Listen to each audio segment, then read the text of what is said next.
area. His name is Killer. As TVJ's Kirk Wright reports, he provided some insight into what's causing the violence and why he believes it's far from over. Now for months, TVJ has been reporting on several crimes, murders, shootings in the Rockfort area, and the list goes on. We wanted to find out what's really happening there, what's really causing the violence. We journeyed to the community today and we spoke to a man they call Killer. Here's that story. Killer is from a section of the Rockfort community called Rennock Lodge. He took us to an area in the community near the Rockfort Football Club for the interview. We wanted to know how he got the name Killer. I tell you straight up. So we don't like people molest old people, you know. We don't like child molester. We don't like petty things, you know.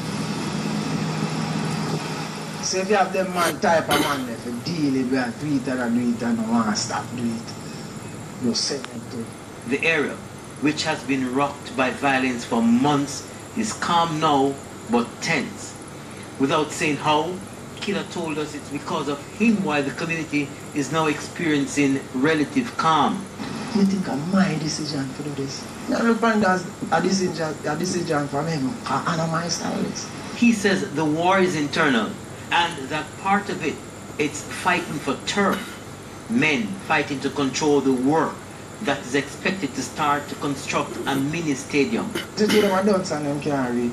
Them can't do it for no say, yo, this a deal and them not have control of it. According to him, another reason is simply men taking money from politicians to run the place how they want it. There's also some extortion in the community. You know, beer poor people them extra. Look how we were there. No, now we don't call him no money, no blood, no big man of foreign now giving no. Now we don't call him no extortion money. Killer did not want to show his face, but he admits he was once a gangster. You never kill a man in my community yet. Never. I swear. What about outside the community though? Well, no. Now he says he helps to protect the community. What would that mean for you being a gangster? You know, me there, cool, I live. I'm a little piece of little evil brother. I pick it up and I say them want to kill him. You know, I go see them and I'm not kill my brother. So I pick it up now. Killer did not define what that meant, but we pressed to understand his role in the ongoing gang war in Rockfort. Killer says there are lots of dons in the community, some in police lockups while some remain in the community. Killer says he took it onto himself to calm the community, but he warned Jamaicans not to be fooled by that serenity. So it's there. Yeah, man. Anything. Yeah, man. Anytime. Because the temperature not like the war done. The temperature of the war, as me I tell you, say, I get a decision, now option, and take the best option. Control the war and turn down the temperature. He says because of the stance he took to quell the violence in the community, those who oppose his move shot at him and expected him to retaliate in his usual style. Hey, that I treat everyone. More time I'm ignorant in my heart and I want to kick it to them in the street. But when I look at the innocent, I don't like casualty. So, I don't like you. So two people up there, so whenever I involve, get shot. That's saved them. Meanwhile, more stories about the impact of the violence in Rockfort on the community.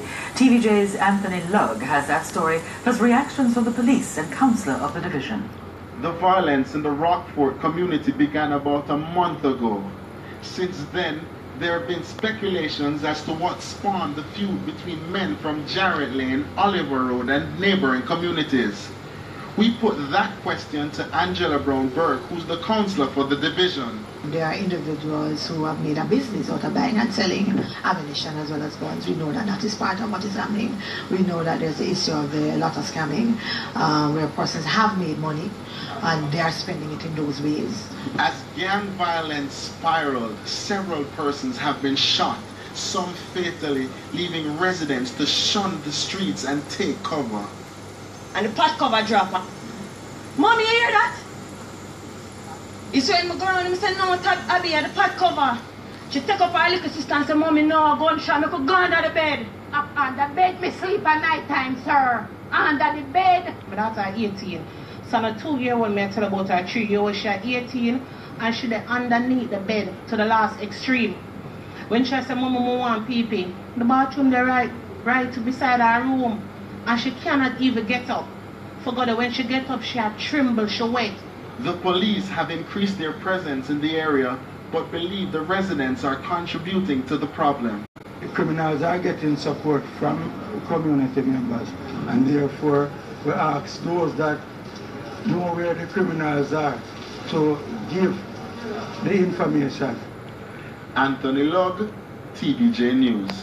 Our focus to Marley St. Andrew, where gunmen went on a shooting spree, killing 1 woman, injuring 2, while attempting to set ablaze several houses in the area. We have more in this report. A night of terror. That's how residents describe the events which unfolded in Marley St. Andrew from Sunday night into early Monday morning. It started here on Denver Crescent about 8:45 p.m. Sunday. A group of women sat on blocks in the yard at a family gathering. Eyewitnesses say a white car drove up. A gunman emerged from the vehicle, firing into the crowd. Marley resident Patricia Facey was killed during the shooting. A 15-year-old female was shot in the thigh, and another female was also shot and injured. I tell the gunman them so just easy when they go now whatever where the police them there when something like this happen. Must you Rockfort? No police. No. Cause the man just directly just come out to them gun. Be a woman sit down. No man. So me just tell the man them to them for just easy and stop kill out the woman them. When they don't kill out the woman them where only left them pitney and all of them people there. I mean I tell you the whole community feel it for one last night.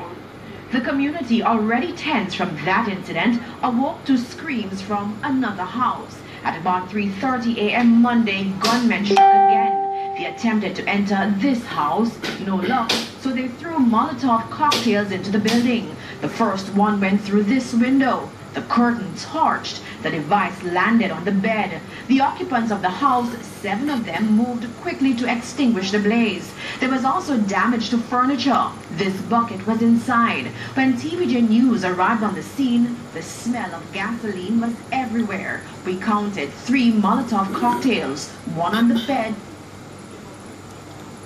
on the inside. The gunmen moved from there and continued their rampage on Doreen Avenue, where they attempted to firebomb 3 more houses. Trevor Barton was a victim. He says clothes on the line were set ablaze and then thrown at his front door. I was sleeping, and in my sleep, I find a choking up. I can't breathe, and I woke me as if it's smoke. And when I look at the fire on the door bottom, so I jump up and try to hold it. He told TVJ News that he is clueless as to why his house was targeted. They don't make a feel cold. Them things shouldn't go on. Them things should stop. I like it to stop. No, you know, too much thing going on now and it never usually go on that way. We'd ask the people and everyone can stop it to what we do. It's unclear what caused this latest flare-up of violence in the community, but the police say they will continue to maintain a presence in the area. 1 man is dead after a stabbing incident between 2 inmates at the Negril police station in Westmoreland last night. Dead is 19-year-old Christopher Hines of a Hartford address in the parish. Reports from the Negril police are that about 7:15 yesterday evening, a fight started between Hines and a fellow inmate. The men used sharp instruments to inflict wounds on each other. Both were rushed to the Savannah Lamar Hospital, where Mr. Hines died while undergoing treatment. The other inmate was treated and returned to the Negril police station. Our top story today, crisis in Rockfort. A former gangster tells TVJ News that extortion and turf war are 2 things fueling murders in the East Kingston community. Still ahead, bike tax hike. Government may mark up import duties to reduce bike crashes. In the business day, we explain cryptocurrency, plus what the BOJ and 1 local bank are doing about it. We'll be right back.